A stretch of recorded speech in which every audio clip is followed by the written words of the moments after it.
Welcome to Rates and Barrels. It is Thursday, October 31st. Happy Halloween, everyone. The Dodgers just defeated the Yankees in the World Series, and we are here to break it all down. They did it in unusual fashion, but they did it in 5 games. So a lot of ground to cover today. We'll talk about how the Dodgers got their win, how they're going to continue building upon their fully functioning Death Star. They have taken the mantle from the Yankees. They are Major League Baseball's Death Star now. And then we'll talk about where the Yankees go from here. Trying to snap that drought this year, coming up just short, having a huge winter ahead of them with the pending free agency of Juan Soto, among a few other questions to answer. Eno, how's it going for you? How you feeling post-game right now? Exhausted. It's late, and I've been up doing Halloween stuff and trying to put together last minute costumes for the kids before I head off to Arizona Fall League. So pretty exhausting day, but I'm not as exhausted as the Dodgers pitching staff, I'd have to say. They really emptied that one out. I feel like just had enough. If they tied that game the Yankees had, then I feel like, I don't know who would have pitched next, unless they would have just been like, hey, Walker, can you go 3? Because Daniel Hudson had thrown 50 pitches in 2 days. When we talked about how Brett Honeywell threw 50 pitches in 1 inning yesterday, I mean, they were running out of options, and they just barely snuck it over the finish line there. I thought the worst case scenario for the Dodgers would have been Walker Buehler entering the game to face the bottom 3 hitters in the Yankees lineup, giving up only a game-tying run in the 9th, and then the Dodgers having to decide what to do after that, whether it was to keep pushing Buehler a little longer, which I don't think they would have done for a guy that's been down with 2 Tommy Johns. Someone that they have penciled in to start later in the series. I don't think that was on the table. I think they would have gone back to Ben Kasparius again, even though he threw 2 innings in game 4, and then from there maybe Dan Hudson first, but it's not like Dan Hudson was great in his appearances, right? And yeah, his performances in back-to-backs was something a lot of folks in our Slack were writing about. Is just he wasn't recovering very well from outings. So, and he's an older man who's been through a lot of injuries, so it makes sense.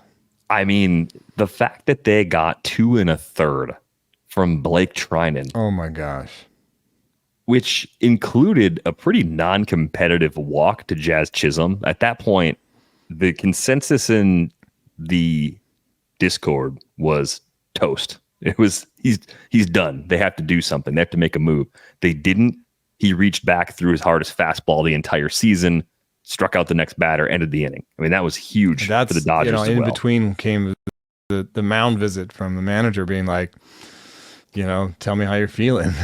I mean, it's kind of rare to have someone go out there and not have the decision made. What on the other hand, what's going to happen there? The pitcher is going to tell you that he wants to stay in. It's very rare that they tell you. I mean, you run the risk of being Matt Harvey. Matt Harvey, talked to himself back on the mound in the Mets against the Royals series, and that did not work out well. I think it was just calling a timeout, essentially, giving him a few extra seconds to catch his breath, hoping that a little extra would be there on a few pitches as a result of that. I mean, that's as much as you're really hoping for in that instance. He probably liked, quote unquote, the matchup, against Giancarlo Stanton there, where, training right on right with the sinker and a sweeper is theoretically the right choice. But, one thing that was occurring to me when this all was going down was there's this nice chart that was put out there that I retweeted where it showed how often, batters had, I think Sandwich Pick put it out there. And it showed how often each of the relievers had seen, people 3 times on the other team. And Michael Kopech is the only one. And he's seen Gleyber Torres, Austin Wells, and Alex Verdugo 3 times. So I think that's, a little bit the bottom of the order. So they're like, we're not as worried about that. We think that's an okay thing. Everybody else had some 2s out there. I'm sure, after last night, after this game, there's some threes, but they'd kept it pretty clean. Whereas if you look over at the Yankees, Luke Weaver's seen Mookie Betts 3 times. Tim Hill has seen Freddie Freeman 3 times. Mark Leiter Jr. has seen Tommy Edman 3 times. Clay Holmes has seen Max Muncy 3 times and Will Smith. Jake Cousins has seen Will Smith 3 times. So like they have lots of threes all over. It did occur to me in this game that if you try so hard to make that grid look the way it does, you might get into a situation where you run out of arms, and they did have a little bit of that essence in the box score where you're saying, you had Anthony Banda out there for 16 pitches and 2 outs, Kopech was a starter like a year or two ago. He only threw 18 pitches in 1 inning.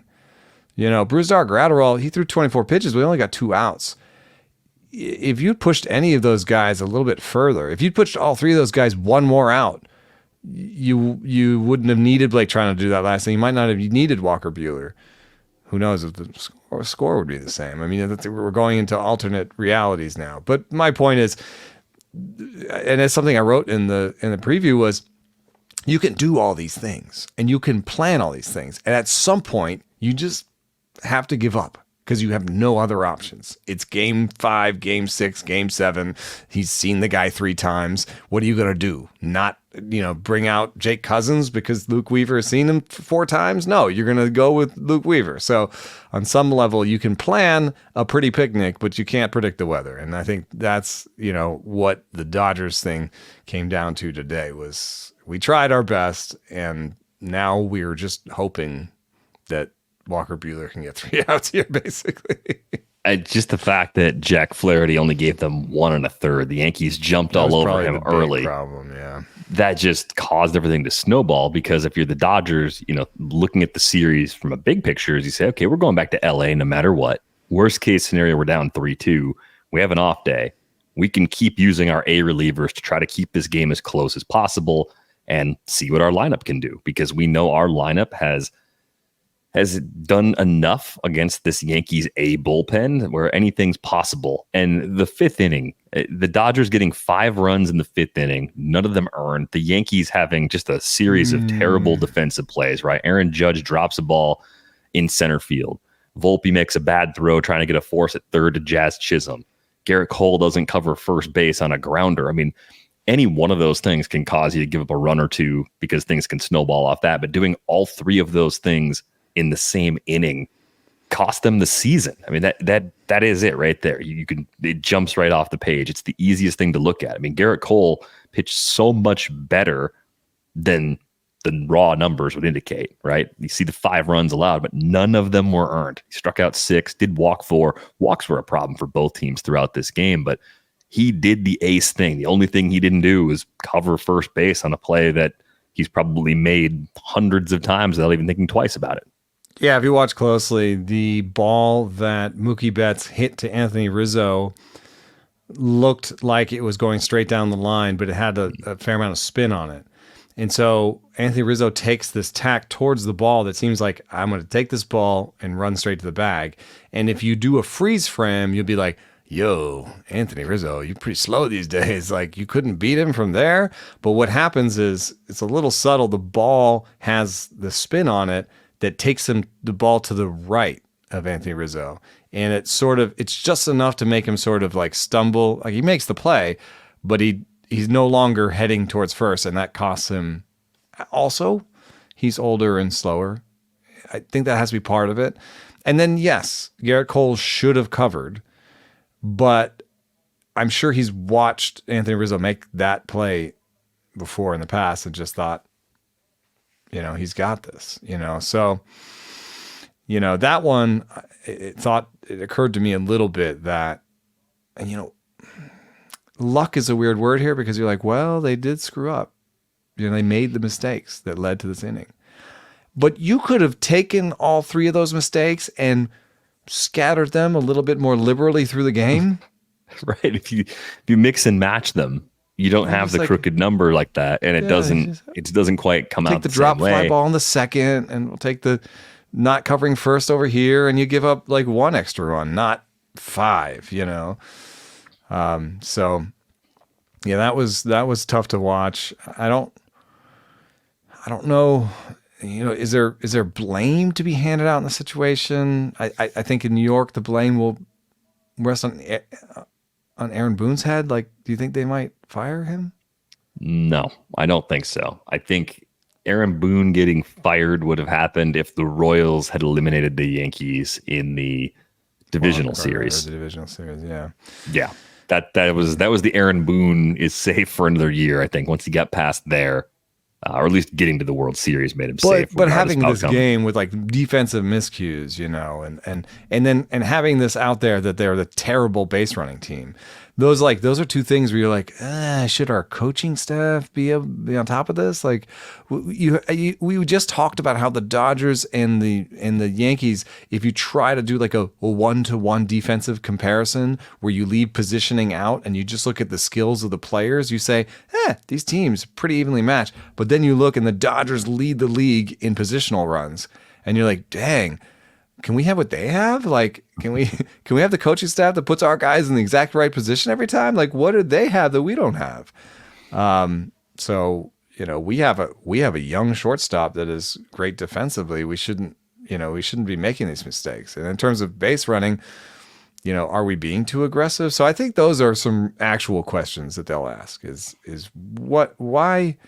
Why was our defense lacking, not just in that specific game, but like not as good as it could have been all year? And, do we need to get a true center fielder? I think that's going to be a real question. I think having Jason Dominguez in the organization, you could maybe make the argument that a young Jason Dominguez will play center field at least as well as Aaron Judge. They didn't like him over Verdugo and left, so I can't imagine that he's the answer. But I don't know if it wasn't necessarily all a defensive call. I think when we pull back and look at that, I think Dominguez missing a lot of time with injury this year and questions about how quickly he would adapt to big league pitching. I think those were at least a part of it as well. I don't think it was purely a defensive call. You could make a short-term play, and we're going to mirror some of this on the Dodgers side, but like just going forward, like you could do something where you put Jazz in center for short-term. I mean, just came from playing center, right? He looked pretty good at third though throughout the end of the season. Made a couple of nice plays in the postseason. I think he John surgery. Think so. Well, remember, it's like his elbow ligament was like hurt, and then he just came back. Played pretty well though. So I just want to know how healthy he is. I would want to know. I'm just saying this: if you are going to do free agency, it's going to be a lot easier to find a third baseman than it will be to find a center fielder. Yeah, well, yeah, you have options for sure. And if you want to be the team that signs Alex Bregman, then okay, great. Made your lineup longer. Got an upgrade defensively at third. You're moving Jazz back to center field, moving Judge to a corner, not playing Dominguez in center field either. Those might all be good things. The trickle down might make you better at multiple positions. I guess it is only Alex Bregman, because you're not going to be like, we're moving Jazz to center and we signed Juan Moncada. No. Yeah, I don't think they're doing Suarez. that. How does that sound, down. New York? We signed Gio Urshela back. Center field, maybe you could make a play for Cody Bellinger if he opts out. Improving defense is one of those things that needs to come from within. That's the difficulty here. And it's actually a little bit of a difficulty in LA too, I think. Because if you look at their roster and the players they have, they kind of need a little bit better defense and youth at center and short. Now, these two teams making it to where they are without that, without young guys up the middle, says to me, like, there are different ways to build teams. You don't have to have youth up the middle. But if I was, in charge of the Dodgers, I'd be like, maybe Tommy Edman can solve center or short, but obviously he can't be in two places at one time. So do we go out and spend the money on Willy Adames? Do the Yankees go out and spend the money on Willy Adames to make him their third baseman? I think Willy Adames might get into some good money, where my back of the napkin math was 6 for $150, because he's 29 and he's a little bit older than Dansby Swanson, but Dansby Swanson got 7 and 177. So maybe we're talking about 7 and 180 for a 29-year-old. Maybe we're talking about 200 million for Willie Adames. If the Dodgers and Yankees both decide this is a way for us to improve our infields. I think when I look at both of these teams, there's a couple things that still, some of the similarities at least, that carry over. One of these teams is just a little bit better at building bullpens than the other. It's the Dodgers, right? Like they have a little bit of an edge. Their depth mattered. They had just enough left in the tank. I mean, Luke Weaver, who was phenomenal for the Yankees. Yeah, I was going to say that all they did season. a pretty good job with Luke Weaver and Clay Holmes. I mean, both these teams are decent at building bullpens. But they just had the Dodgers had more. They just had a few more, and you could tell just in the group of relievers that were trusted. And Mark Leiter Jr. came in and cleaned up a little bit of a mess that Weaver left behind. Weaver actually did a pretty good job of getting out of the mess that Tommy Kahnle left him, but that was enough for the Dodgers to take the lead. Kahnle came in, threw 8 pitches, and put 3 runners on base. He threw all changeups again. I can't. That's a tactical decision that you. It's like it doesn't. Why? It's not Mariano's cutter. I'm sorry, you just can't keep doing it. I don't get it. I also will have to say that I just don't get the Mark Leiter thing. I know that he had a 33% K rate this year, but it was not supported by stuff numbers. And 58 innings in 1 year, and in fact, his strikeout rate went down with the Yankees. So it was really a 35% strikeout rate in 36 innings for the Cubs that they really pounced on. That was not supported by at least my Stuff Plus. Maybe there's a Stuff Plus out there that liked him better. But he had a 4.2 ERA and a 4.98 ERA with the Yankees. Like that, I think that was a poor choice. It took them actual assets to get Mark Leiter because he had years left of team control. And I think that they thought this was their big bullpen acquisition, and it was a poor one. There were much better bullpen acquisitions. I think the Michael Kopech one ended up being a lot better for the Dodgers. This is almost a 1-to-1 comparison. Guy who was available at the trade deadline to both teams. And the Dodgers went and got Michael Kopech, and they went and got Mark Leiter. It's like, well, I'd rather have Kopech. Kopech was better for the Dodgers in the bullpen in the postseason. I think we talked about it earlier in the series, but Freddie Freeman being the World Series MVP, if someone had told you that was going to happen a week ago, when he's hobbling, how hard would you have laughed at that? Yeah. He's amazing. 35 years old, and you'd be at some point you'd think, this guy's going to slow down. And I guess he has 137 WRC plus for him counts as a poor year for Freddie Freeman, actually. I mean, compared to his best seasons. I think I wonder if there'll be some sort of offseason surgery. Although, that he was on the fielder's choice. That was a big one in Game 4. I think he was the fastest he'd been in a year. So he still got it in there. And he's got such a sweet stroke, and I think what'll happen is that the power will go down. We'll have a year in the next 2 or 3 years where he hits like 15 homers, but he seems to be a lock for 280 plus every year, and on that team, tons of runs and RBI. Yeah, still a great eye, still hitting the ball hard, pretty consistently. I mean, 41.6% hard hit rate again in the regular season. Not quite what he was doing a few years ago in the later part of his peak, I guess we'll call it, but still dangerous, as we saw in this series. A well-deserved World Series MVP after he homered in each of the first 4 games. A little disappointing homer in all 5, but well, he already has the record. 6 is the record. So well, he should have showed off and should have made it 7 just to he almost show us he could do it. He hit one to the wall. He did.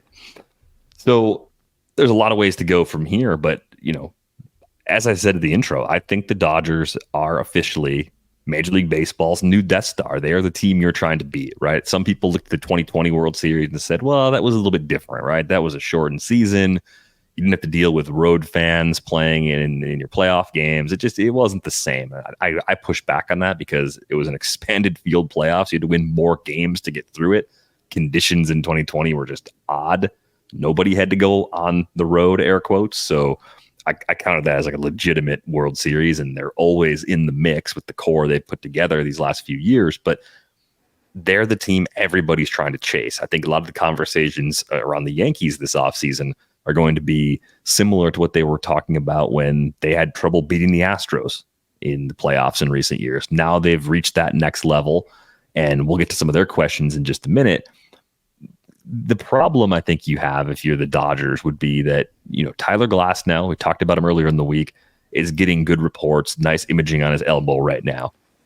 If that turns into a problem, you are missing a really important piece of your rotation again. You will have Shohei Ohtani pitching in 2025. That's a huge boost right off the top. So you've already added to your rotation. To field 6 starting pitchers because Yamamoto and Ohtani, you may want to put on a 6-day schedule. But they already did that with Yamamoto this year. They gave him 5 days of rest for all of his starts, right? So they've operated like this for a while. But you also, in the meantime, lost River Ryan, Emmett Sheehan. Like, you lost a lot of your guys, not just like for the rest of the season, but to Tommy John, so for next season too. So they don't have Gavin Stone either. Right. So they've Stone's kind injury of ends up run being a big through one. everything. I mean, they may have to go into free agency and buy a starting pitcher just to stay afloat, and I think Ben Kasparias is in line for 10 to 15 starts next year. Will that be okay, though? I mean, what'd you make of Kasparias? They used him a little bit more as just like a B reliever in the postseason, but he didn't. It's good. Didn't struggle good that badly. Breaking balls and decent velo, but it's not great shape on the fastballs. And I think you saw that he doesn't have good command. So what kind of role do you see for Landon Knack? Yeah, I think he's Landon Knack's ahead of Kasparias, but I'm just saying, like, that's what's in the cupboard, I think. Like, what's our rotation here? Ohtani, Glasnow, Yamamoto. Jeez, what a great top 3 to have already just coming back. 2025 player option for Kershaw, so maybe you just hope he wants to come back. He expects to come back. Gonsolin is actually only in arbitration 3. Right. So Gonsolin moves back in the rotation. So that's nominally 5 players. And then Landon Knack is 6. And Ben Kasparias is 7, I guess. But Dustin May should be back in the equation. He had a really strange throat surgery that he needed because of an esophageal tear. Just like it, like cannot stay like out horror story stuff. It sounded terrible. Yeah, so I don't. Yeah, can you imagine throwing a ball and something in your throat tore? Like, is that how it happened? Jeez. No, it was like a fluke thing from eating, I think. I mean, yeah, they so that's 8 players, but of the 8 players that we named, what's the over under on each of their innings? Oh, it's low for a lot of them. Yeah, 100 or less for many of those guys. So if we came up with 8, guys that pitch 100 innings, let's look at the team start from their starting pitchers. What you really need, 800 would have put them 25th, which is where they were this year. They got 800 innings from their starting pitchers. So it's all they think they need. No, they've talked about overhauling things. I guess that's what they got. I would assume that they would try to spend some money on a starting pitcher. Both these teams will make money off of this World Series run, and a fair amount of it. And both these teams, have, a cheaper team next year. So the Dodgers would be $250 million right now, and I guess they're losing Teoscar. You can't say they're losing Jack Flaherty, but they're losing Teoscar. but they are losing Jack Flaherty, even though they traded for him midseason. Right, but but they're not. Yeah, they didn't have him all season. But yeah, okay. So they're losing Teoscar Hernandez. They're losing Jack Flaherty. They're losing Enrique Hernandez, Joe Kelly, Daniel Hudson, Blake Trinan, and Walker Buehler. You could replace a lot of those things. I think that the what I would like to do is, there's a reason I brought up Willie Adames is to somehow, improve the defense while doing this.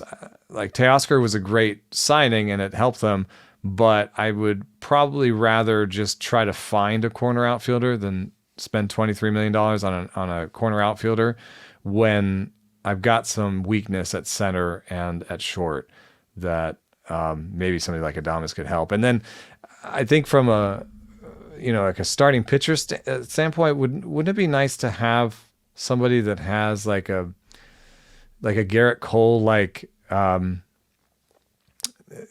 penchant for being healthy? Is there somebody like that? You want an A health grade starter that made Corbin it Burns. to free agency. Yeah, Corbin Burns is the closest thing to that. Either that or I just lean into the injury thing and sign Shane Bieber and Lucas Giolito and tell them to race to health, or sign Robbie Ray and Shane Bieber or something. Like, I mean, they have that kind of money. They can throw that kind of money around. I do think that they should spend some attention to the pitching staff and try to make their bat acquisition something that sort of helps them put the pieces together, because they're getting older. Like, Chris Taylor used to be the glue that holds us together, and now you're just sort of waiting for Chris Taylor's contract to go away. I don't think he's a real asset for the team anymore. Tommy Edman could be the new Chris Taylor, but you might actually need him to play at shortstop or center field. So that's why, getting somebody like Adames and pushing Edman into a center field / shortstop / Chris Taylor situation would be better. You might even DFA Chris Taylor. Yeah, Taylor will be entering the final year of the deal in 2025. So I think they're at the point now where if they have someone else they want on the roster, they can accept the sunk cost a little easier. They could have done it sooner, but I think the final year of the deal is when a lot of teams are willing to just part ways. I think Walker Buehler came up earlier in the week just as someone that we think has a fascinating case for free agency. He deserves a tip of the cap for his performance, coming in and getting those last 3 outs, getting a couple of strikeouts, throwing that knuckle curve right around the bottom of the zone, bounced a couple of them, but generally had the command where it needed to be. That was a really tight spot to use him in since he just started 2 days ago. Like, that's a really impressive performance, even if it was only a 1-inning performance to close it out. Yeah, I don't know what to do with Walker Buehler. The stuff signs are all in the right direction. He finally was looking right. There's an interesting piece by Michael Rosen about how he was getting better at getting to checkmate. Like, Michael Rosen has this nice piece on Fangraphs where he's kind of talking about, it's one thing to get to 2 strikes and it's another thing to finish somebody off. It's one thing to get close to checkmate. It's another thing to actually get checkmate in chess. And when I look at somebody who was down to an 8.2 swinging strike rate this year, like Walker Buehler, the stuff was down. And then he has these 2 big starts in the postseason where it's cold and, everybody's stuff is up. Are we going to overvalue that? Even in the postseason, he had an 18% strikeout rate. So, the Dodgers had the best seat on it. So I could see them actually maybe bringing him back. Maybe that's their signing. And then they're thinking like maybe he can get back to 150 innings because now he's fully healthy again. And that's what we saw in the postseason. So that's definitely a possibility. If anybody gives Walker Buehler more money than you expect, would you think it'd be I think it would be the Dodgers, because everybody else would be like, we're looking at your medicals. We don't know. You know what I mean? The Dodgers would be like, no, we saw it all, up close. No, I think as long as the Angels are owned by Artie Moreno, I think the Angels remain a candidate to sign the contract that you're like, whoa, that was a lot. Like the Robert Stevenson deal.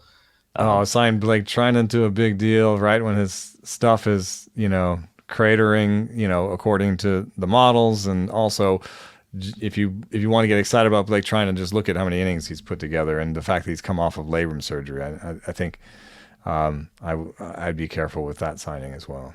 Yeah, I mean, I think it will tell us a lot if the Dodgers do make a large commitment to Walker Buehler. I think it'll give me some confidence that they like what they see, that everything physically with his arm came back as expected, with the stuff trending in the right direction, like you mentioned. More is on the table right now than it would have been even just 6 weeks ago for him. So it's better outcome now. You say Kikuchi, whose stuff was better this year? I think Kikuchi sort of makes sense as like a middle option, right? There's only one Corbin Burns to go around. There's half a dozen teams that probably are willing to spend the money on him right now that could use him. Other people in the middle with Kikuchi are probably somebody like Robbie Ray. Mm-hmm. Blake Snell is probably more at the top with Corbin Burns. And then you have like Verlander and Scherzer as just like big old question marks. Maybe that's a Dodgers signing where they're like, we'll just add another veteran arm on here. And then Jack Flaherty, who knows where he's going to go? I think he's a trap. You think he's a trap. So you think an unwise team will be the one that spends maybe it's 4 and 80. Maybe it's similar to the Buehler high end number I was throwing out there. I think Flaherty's going to get paid. He had a great regular season. There have been a couple of nice high points. He might get one of those Gossman Rodon contracts, not the Yankees Rodon. Sorry, the Gossman and Ray contracts, the 5 and 125. I think possible. It really is. But I wouldn't give it to him because you can see his velo splits, and the one thing that just doesn't really happen with aging pitchers is that their velo gets better. And I think the question would be, do you see another secondary behind the slider that you think could develop enough to where Did you see what they did with his curve? Yeah. He shows 5 pitches. He really only throws 3. He added horizontal movement to his curve, and he went from, early in his career, 10% on the curve to 20% last year, to like 25% with the Tigers, to 40% in the playoffs with the Dodgers. So they really pushed the curveball to where he was using it twice as much as a slider. And this actually brings up an interesting comment. Somebody was asking me about, was this the year of the slow spin? Was there something in the postseason that you saw like a trend when it comes to pitch usage? And I was poking around, and curveball usage was the same, results were the same.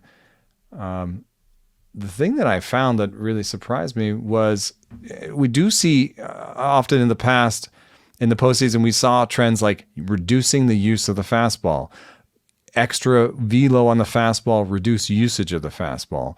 And what we saw for a long time was slider usage just going up every year in the postseason, and then we saw that in the regular season. So from 2013, slider usage 9%, 2016 13%, 2019 20%, right?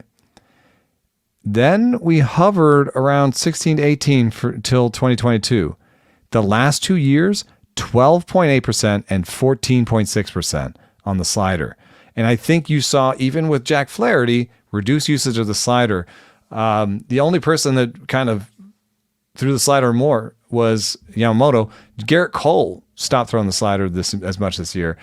And it reminded me of the thing that we saw with the Braves, where we thought that the Braves were so good that one year by sitting slider. And so I think that conversation that we had, where hitting coaches are telling us, we sit slider against the Red Sox, and how the Red Sox, really pushed pitch usage at the beginning of the year and then really fell apart after that. I think more and more teams and more hitting coaches are being comfortable sitting slider. And that has pushed some teams to reduce slider usage.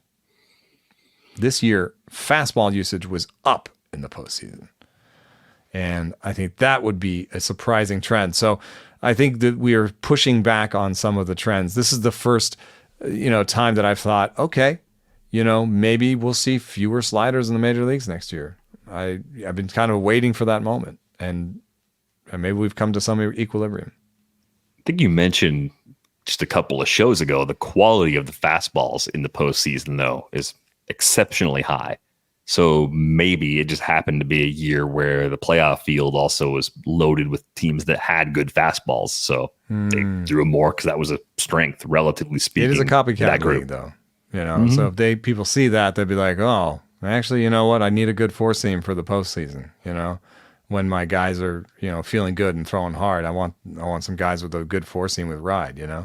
The other thing, like the Mets and the Dodgers, seem to really like is having multiple fastballs. So I do think that's going to be a big trend. So if you have multiple fastballs, you might throw more fastballs. So there might be kind of a reversing of the trend now where, it doesn't look like we're seeing a lot more fastballs because it's a little more cutters and sinkers than we had before. That's definitely what happened this year in the regular season. But if you count cutters as fastballs, you sum them all up, you're like, oh, we're back up to 55% fastballs, which we haven't seen in a long time. That's the future I see. Any other thoughts on the Dodgers before we move on to the Yankees side of this? No, they deserve to be called a dynasty, and that's what they are. And I have no reason to nitpick the 2020 win. I don't know why we should do that. That was a very difficult year for all of us, or I mean, at least most of us. And I think for players to not play in front of fans for most of that year and have all the restrictions that they had, and the travel restrictions and the angst that must have come with, traveling a lot and, and performing for people at a time like this, it must have been a really hard year. And so I'm, I don't know. And it was a bigger playoff field. They had to get through more people. They had to get through more teams to get it. I don't take anything away from that 2021. And if you do something as simple as look at, who's won the most games, in the last, let's give them 10 years, and who's won the most games in the last 10 years. I'm going to guess it's the Dodgers, 851 to Houston's 803 to the Yankees 778. I'd be willing to call the Yankees kind of a mini dynasty if they had won some championships in there. The Astros got, I think it's so hard to win the World Series that my bar for a dynasty is actually is lower than most people's, I think. It's like 2 in 5 years. That's what the Dodgers just did. I thought the Braves were a dynasty. I think they got one, but they were in the World Series a lot and they won a ton of regular season games. I'm talking about the old Braves. You're about the 90s Braves. Yeah. So just to give you a perspective on where I'm coming from, but in any case, that's a dynasty for me. Well, it's all relative, but enjoy it, Dodgers fans, and maybe you got a few more coming on the way because there's no reason to think that they're going to take their foot off the gas pedal anytime soon. We talked about the quality of that roster coming back. Yeah, sure, it's getting a little old, but they can go out and get anything they want in free agency. They can be active in international free agency. They still draft well. They still develop talent well. They trade well. They do everything you could really want right now, and they're on the top as they deserve to be. Flipping the script to the other side, what's on tap for the Yankees this winter? Juan Soto is the first question. I think I'm wondering if he'll sign before the end of the winter meetings. I'm hoping he'll sign during the winter meetings since we'll be there, and it would give us a great live episode experience. Yeah, Soto-palooza. But you do have to kind of pull back and give Brian Cashman some credit for being the GM that went out and paid the price to get Soto this year. I mean, a player like this is rarely available via trade. Amazing that he was traded twice before becoming a free agent. That's stunning to me, given how good he is and what he's been able to accomplish to this point in his career. A player development win, too, to develop people like Johnny Brito and Randy Vasquez and Drew Thorpe to the point where they became assets big enough to trade for Soto. Yeah. So, I think that was the right move. They made the right move, and I think they gotta do it. The only thing that gives me pause is, the whole joke that the Yankees had 2 good hitters, and that, of course that 2 good hitters changed to like Stanton and Soto at times, and it's really not true that they only had 2 good hitters. But I do question, like, maybe do you want to spread that money around and make your lower spots in the lineup better? I know that you've got DJ LeMahieu's money on there. I think you just got to call it a sunk cost, and I don't even know if you plan to like basically have him on the roster next year, which means that you've got first base, second base, and an outfield spot to fill. And you could do the thing where you just fill that outfield spot with $45 million. I think they have somewhere $70, $80 million to spend. You spend $40, $45 million on Soto, and then you take that rest of the $40 million, $30 million that you have and just sort of spread it around and try to find that 1 year Teoscar Hernandez type deal for $20 million for, on the infield somewhere, if that exists, and try to find a starting pitcher for $5 million, and, try to find a good reliever for $3 million, whatever it is. You could do that with Soto, but you could also shop at the top end of the market and go get what we've talked about is sort of what would make sense, like Alex Bregman, Corbin Burns, and Willie Adames. I mean, that's an old school Yankees spending spree. But yeah, like if you said Soto's taking a higher offer from someone else and there's nothing you can do about it, that's a heck of a plan B. It's about as good as you can do, trying to get better at multiple spots and maybe be a better team overall. Improve your strikeout rate with Bregman. Ceiling goes down. Yeah. Improve your defense a little bit. Maybe put Jazz back in center. Jazz and Dominguez pairing in center. Like you get a little bit better in some key spots. Corbin Burns, powerhouse next to Garrett Cole. Like you say we get to the postseason, we have two guys like that we know can go out there, and then maybe with Rodon, and then we can figure out the bullpen again like we usually do. Both of these teams don't traditionally. I'm waiting to see if I'm wrong, but I think they don't traditionally spend a lot on relievers. No, I think there are a few instances where they've had to in recent years. I think they kept the Jansen around for a while in LA, when he was getting expensive. But I think both these teams feel like they can find relievers. So that's the two paths in the wood in front of them is, do we go big on Soto and then, try to take the remaining 30, 40 million and sort of spread it out to the rest of our positions? Are you giving Gleyber Torres a qualifying offer?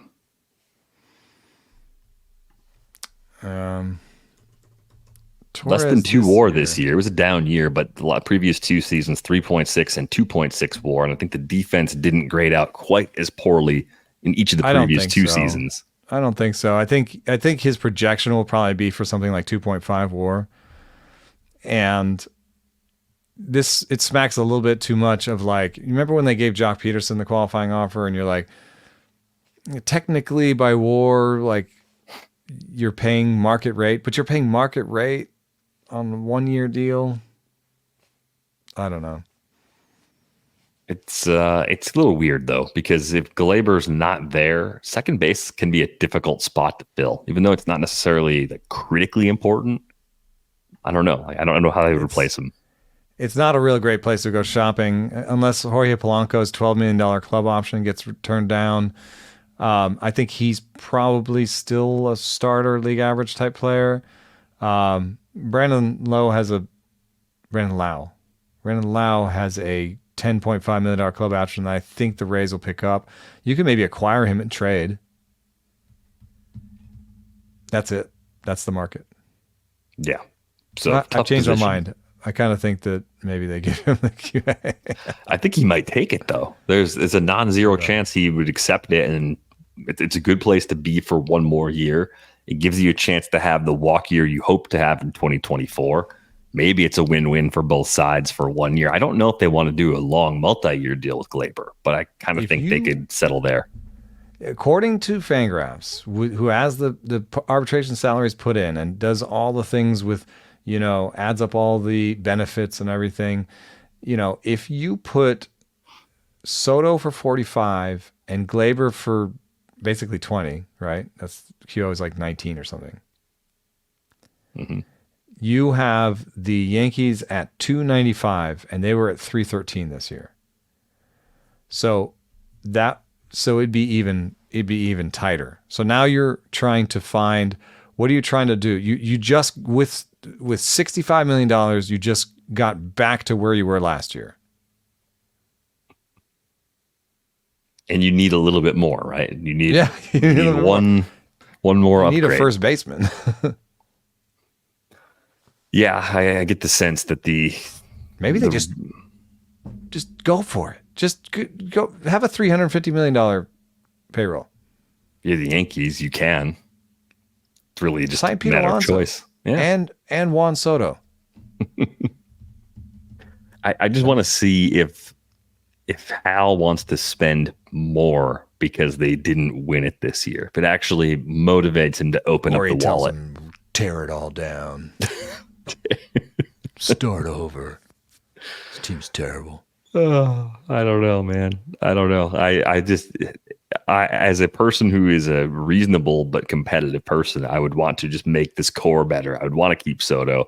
I'd want to add and say, let's go back and let's win this time. Like, I would have that all the way, but I'm less certain that they're as committed to it as I think they should be, which is kind of sad. But it's a tough path every year in the AL East. I mean, that's part of it too, right? And I think when you think about getting back from the AL side, this year felt like a little bit easier.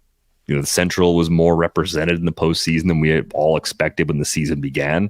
Those teams deserve to be there, but at the same time, I don't think they had quite the ceiling and depth that you'd look for from typical playoff teams. So as that field gets tougher, I think that makes the road just to get back more challenging. I mean, look what happened to the Phillies this year, right? I thought the Phillies were going to be the team that got through, but the windows can close really fast. I think that's the thing that I always take away from teams that make that run look like they're set up really well for a few years. Is it takes a lot of things going right to keep going back the way that the Astros did for so long, and the way that the Dodgers do also. Travis Sawchik had a tweet about how cheap or generous your team owner is, where he looked at team revenues and then how much was spent on payroll. And, the Rays and A's are 32%, 33%, Tigers, 36%, Reds, 39%, Red Sox, 40%. Those are the misers. Those are the Scrooges. The Mets spent 102%. Okay. And the Yankees were actually sort of middle of the pack at 52%. They apparently have a $720 million revenue. So, according to Sawchik's numbers, the Yankees could spend more and join the Dodgers, who were second and 67% of their revenue they spent on payroll. Why not? You see that? You say, all right, we can do that. That's Dodgers do that. Is Brian Cashman going to print Travis Sawchik's tweet and put it on like a nice background card and present it to Hal Steinbrenner and the Yankees board? He's going to like take a stick and like the pointer and be like, so the Dodgers are spending 67%. We're here. We're 52%. 52%. What is that all about? We've got to close this gap. We can't be below the Dodgers Empire. in revenue spending. They can't be the Death Star. We are the Death Star. Yeah. And Hal's over there in his Darth Vader costume. Yes. I don't think it would be bad for baseball.